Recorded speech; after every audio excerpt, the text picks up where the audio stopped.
saddle's loose. It's shifting. Damn it. Not too right.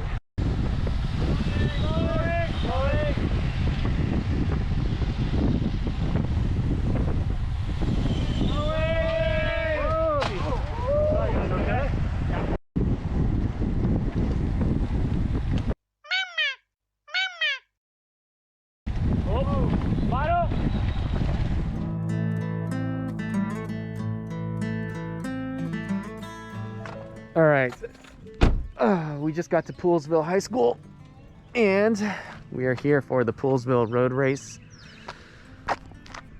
The moon is still up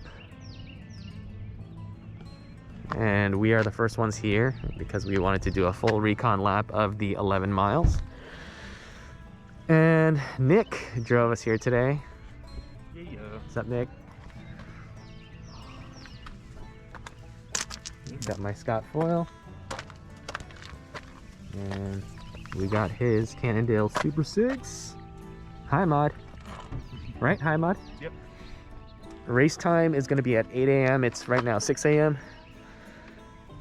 It's about 50 degrees right now, so it's kind of chilly, actually. 46. 46. Great. Drop. Yeah, 46 degrees. And at race time, it's supposed to be around 55, right? Yeah, so 55 degrees. So maybe one thin layer. I don't know. Who knows?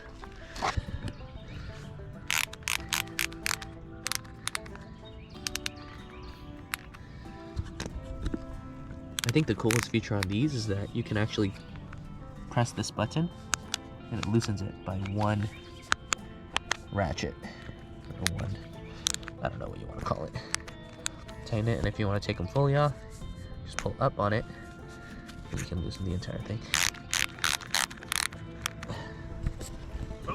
Did you go poop already? Oh, yeah. Oh, nice. It was a quick exit.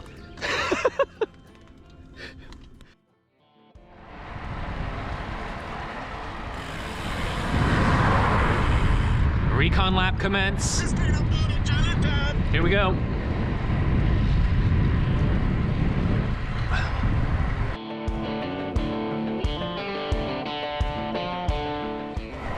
Ready to get dusty today? Say something. I'm getting into race mode. Race face. This race face.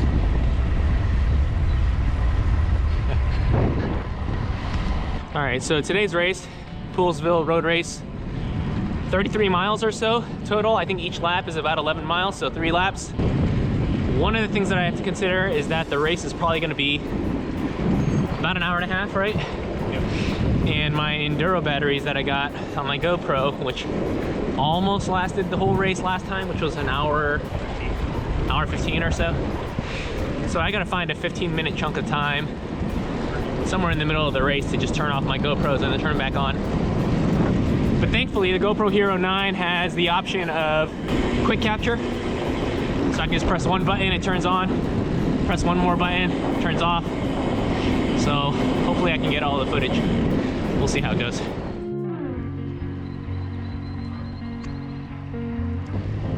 It is quite nice though right now.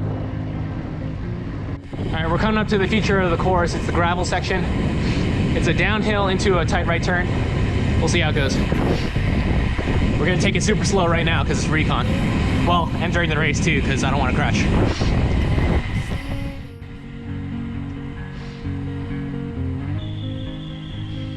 Is it okay, yeah? Right here? Yeah. Good sack? Let's see. Gotta avoid this. But again, those are oh, definitely hit one.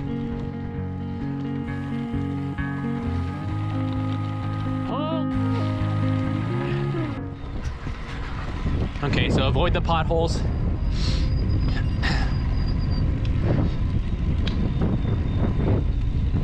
And just send it? I don't know.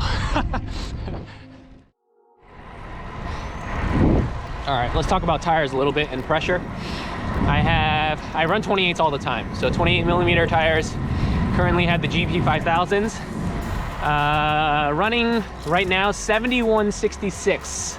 So 71 in the rear, PSI, 66 PSI in the front, which is about I'd say maybe 4 PSI lower than I normally run, and I normally run it low at 75, 70. But I'm also light. I'm, what, 150, 6-ish pounds right now. Nick, what about you? Tire pressure and tires?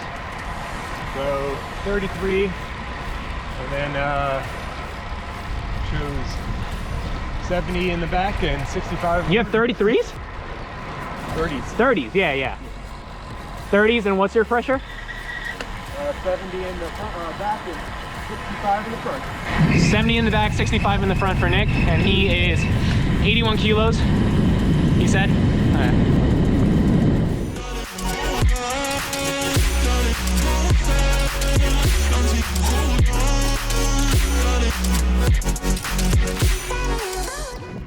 I have allergies and it sucks. I have been getting allergy shots for the past, what, 8 months or so? Something like that. So far, benefit minimal. I did take my Allertech this morning, which is the Kirkland brand Zyrtec, I think. I did saline flush in my nose today. It's still not awesome. You have allergies? Nope. I hate you. It's cold.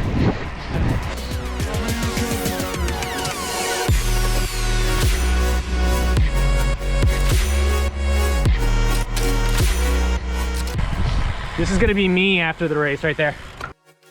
Ooh. Shall we go register? 7 a.m. 1 hour before race time. 962. What number are you? 934. He's got a lower number than me, so he's gonna do better. That's how science works. Yeah, that's exactly how it works.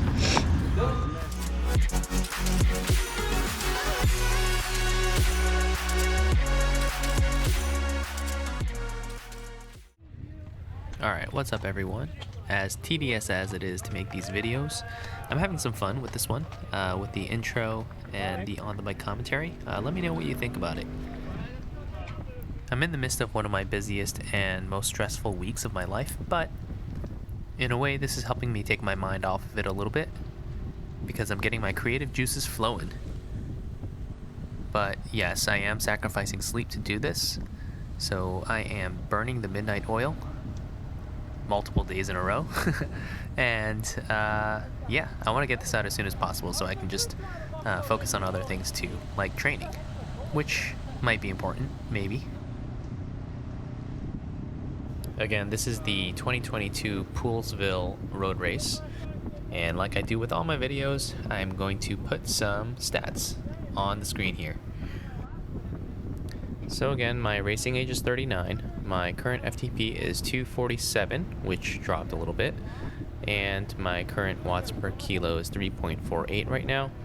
And if you were to ask me if I am concerned about that, not really. Today's race was 32.4 miles with 1,618 feet of climbing. I averaged 206 watts with a normalized power of 259 watts. And average speed was 23.6 miles per hour for the race, so we were moving. So the neutral rollout just ended, and we are starting lap 1 of 3 here. There were 71 riders who started the race, and I didn't really have to worry too much about moving up because, based off of what I learned from the previous races, I started in the front. So that was one lesson that I learned that I applied in this race before the race even started. So, good on me. If any of you saw my Polling House road race video, you would know that I did not fuel very well at all during that race. I had one gel the entire time, and I didn't hydrate very consistently. So that was another lesson that I had learned and that I wanted to focus on this race. So it actually turns out that I fueled extremely well, very consistently, and I hydrated well too. So that one was another mini win for me. So I mentioned this a little bit in the intro of this video, but the feature of the course was the gravel section, which was 1.3 miles long, and it was approximately halfway through the loop.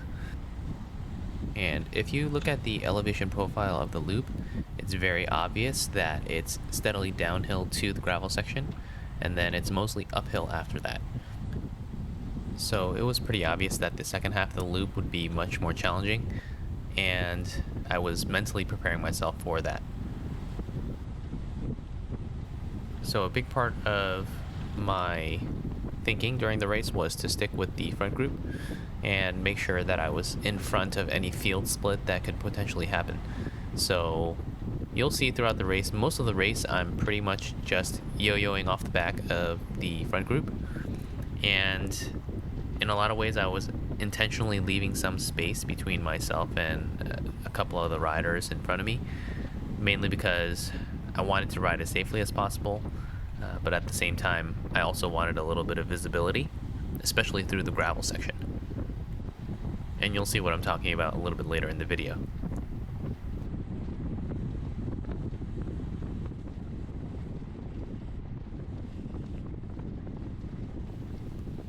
So we are coming up to the first turn here, and I'm pretty sure this is standard, but we basically sprint out of every corner, or at least it seemed like we sprinted out of every corner. And on this one, we definitely hit it pretty hard. I think the one thing that irked me the most during the entire race was the fact that two separate officials on motos came up to us telling us that the center line rule was in effect, and they were going to be really strict about it. They weren't going to give any warnings, and they were going to disqualify us immediately if we crossed over the center line. And they made it very clear that it wasn't just the double yellow lines. If there are no lines on the road, they said split it in half and you can't go on the left side of the road. So I was sticking to the right side of the road, on the proper side, but there were so many people who were either crossing over the center line to pass people, or just riding on the other side of the road. And definitely the inner vigilante inside of me was just begging the moto official to disqualify a bunch of racers.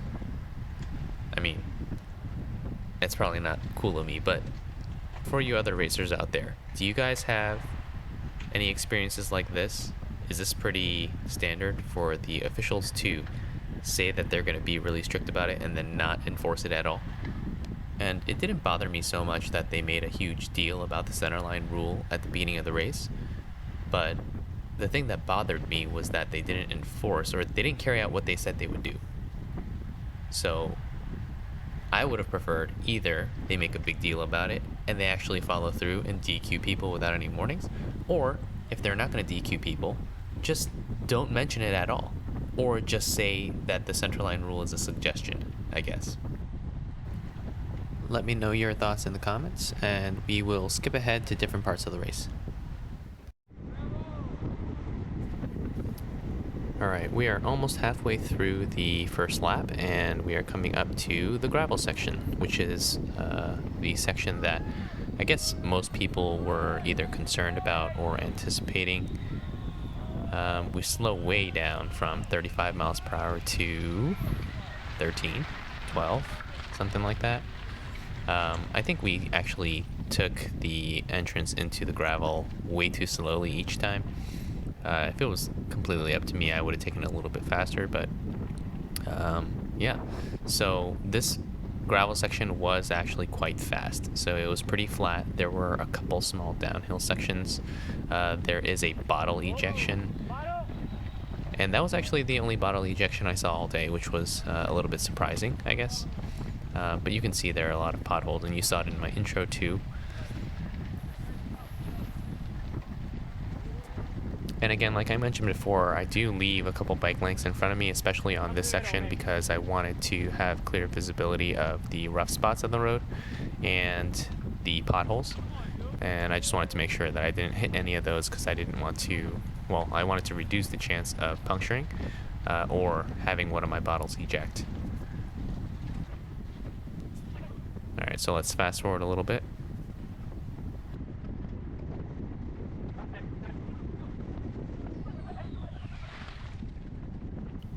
Alright, so after the fast gravel section, we take this right turn, and we are sprinting out of it. And you can already see there are little gaps forming. And I'm not really worried about these little gaps here, but I will say it is pretty inefficient to have to ride like this. During the race, there were times where I was intentionally 2 or 3 bike lengths off the back. And then there were times like this where I was unintentionally gapped or off the back a little bit. So this little kicker here on the course is, I believe, the steepest part. I think it goes up to 13 or 14% here. On the third lap, this might be a spoiler alert a little bit. Well, maybe not really. But I think this kicker here was pretty much my demise at the end of the race. It kind of was the beginning to the end of my race.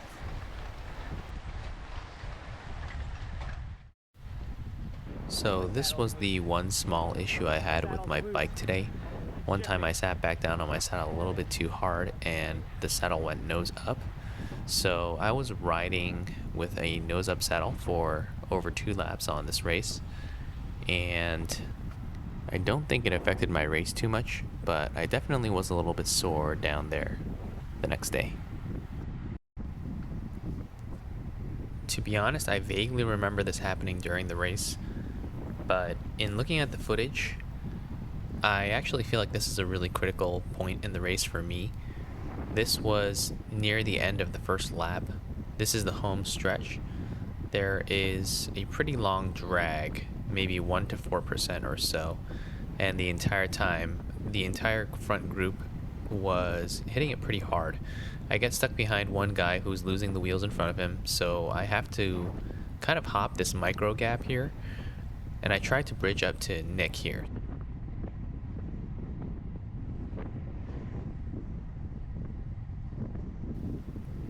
And you'll see what happens.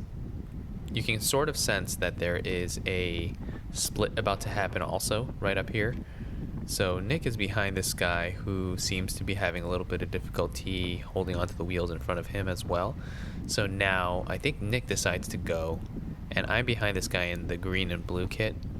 So I have to hop this as well. And look, there is maybe a 10 to 20 meter gap now in front of Nick, and Nick goes, and I just have to hop. I have to bridge up to Nick, and I have to make it up to him, or else I'll lose the entire group in front.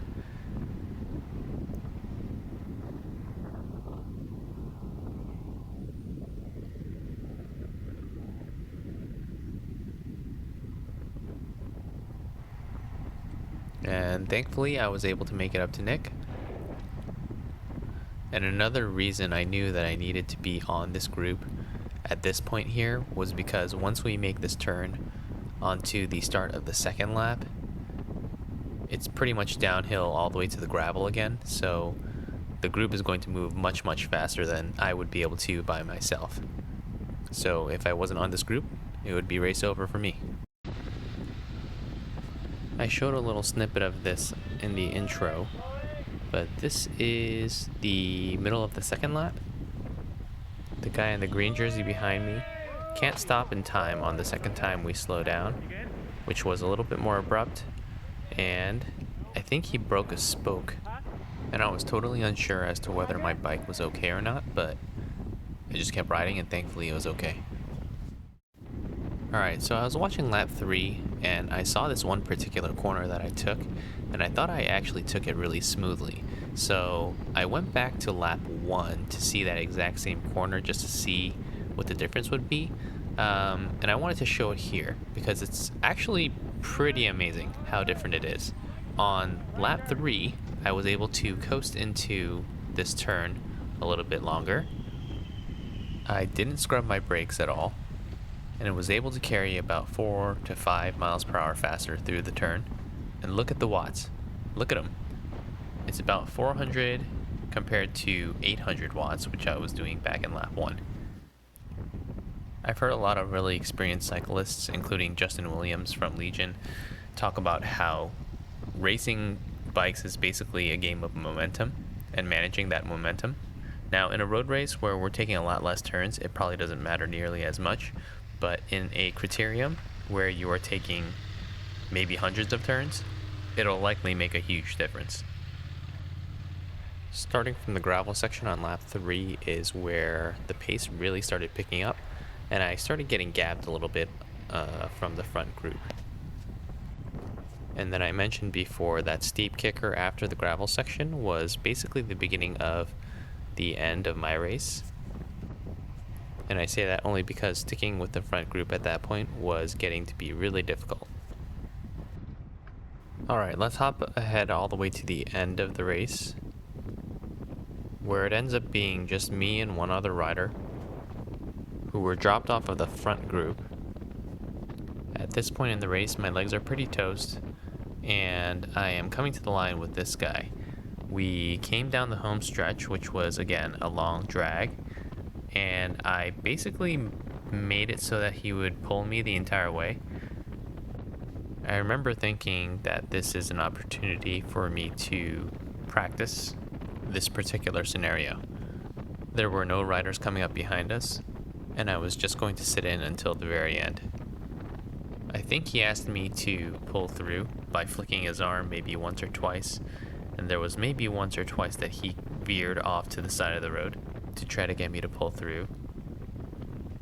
But I was pretty tired, and I also wanted to, again, practice. We talking about practice. As we get close to the line, he does get out of his saddle and put a little bit of powder down. And I guess because I didn't close the gap between us very quickly, I guess he assumed that I was either out of steam or wasn't really thinking about sprinting past him. But he checks back, and I think he checks back one more time. And then I just put everything I have into my sprint.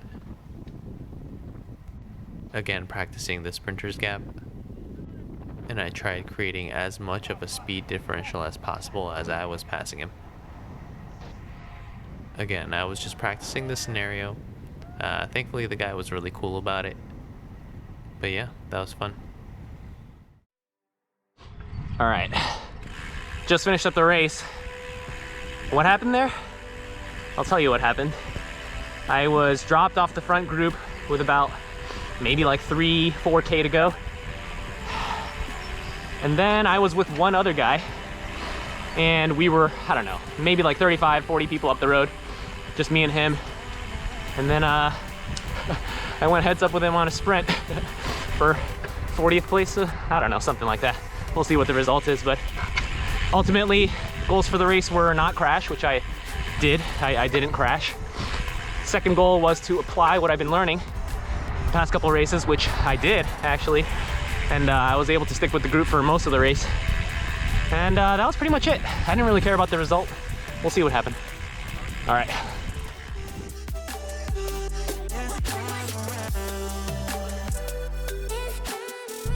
I forgot my spare wheels, my Enves, in the SAG car. We gotta go back and get it.